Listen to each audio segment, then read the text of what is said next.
Hello students, how are you? कैसे हो? तो आज करते हैं क्लासिफिकेशन ऑफ कार्बोहाइड्रेट्स।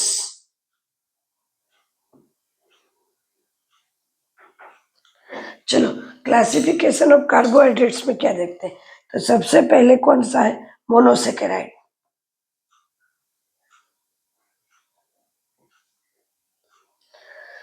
मोनोसेकेराइड्स मतलब क्या?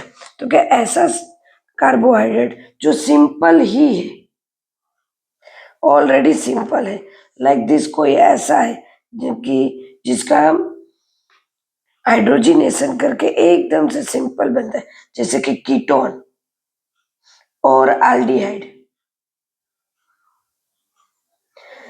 सेकेराइड जो बहुत ही सिंपल है, like this glucose, fructose, fructose, ribose, जो पहले से ही एकदम सिंपल, जिसमें एक ही पूरा एक ही यूनिट है, या तो एक ही एटम मॉलिक्यूल्स है, तो इसको कहते हैं monosaccharide. Simple unit of polyhydroxy, इसको क्या कहेंगे? Simple unit polyhydroxy. बहुत इजी। सेकंड है ओलिगो।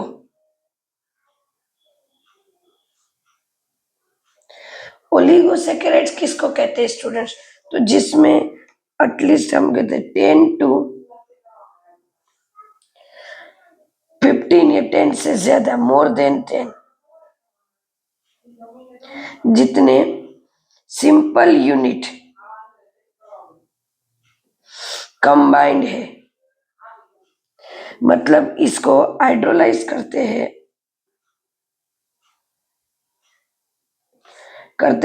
तो 10 जितने मोनोसेकेराइड डिसोसिएट होते हैं।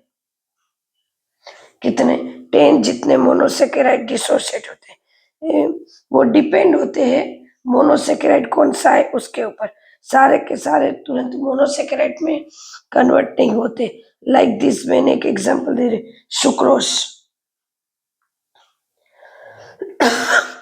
जैसे सुक्रोज में डिवाइड हो रहे, तो उसको फिर से हम हाइड्रोलाइज करेंगे, ग्लूकोज में, बराबर है, एंड फ्रुक्टोज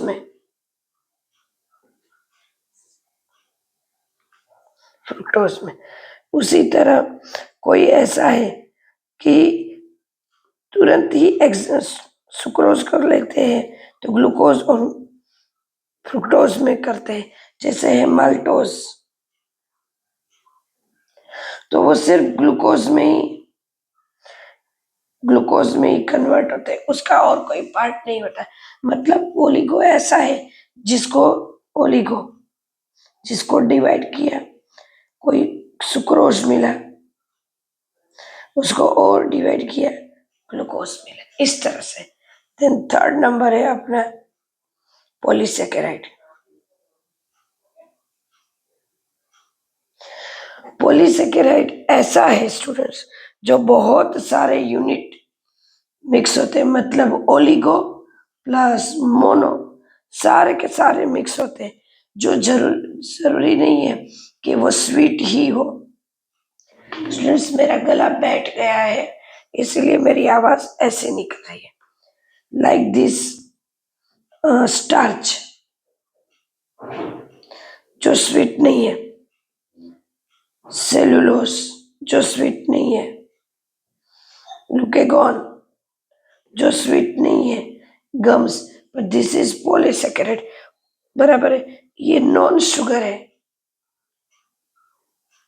फिर भी ये पॉलीसेकेराइड है, तो इसका टेस्ट स्वीट हो ऐसा जरूरी नहीं है।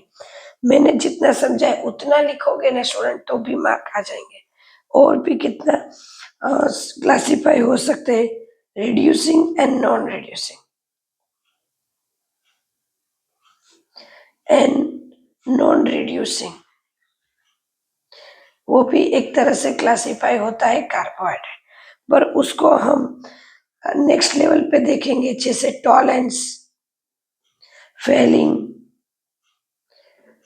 उस ये जो टेस्ट है उसमें हम इसको यूज करते हैं। तो वो हम वहां पे देखेंगे जैसे कीटोन रिएक्शन देता है कि नहीं, अल्डिहाइड देगा कि नहीं, तो वो नेक्स्ट लेवल की है।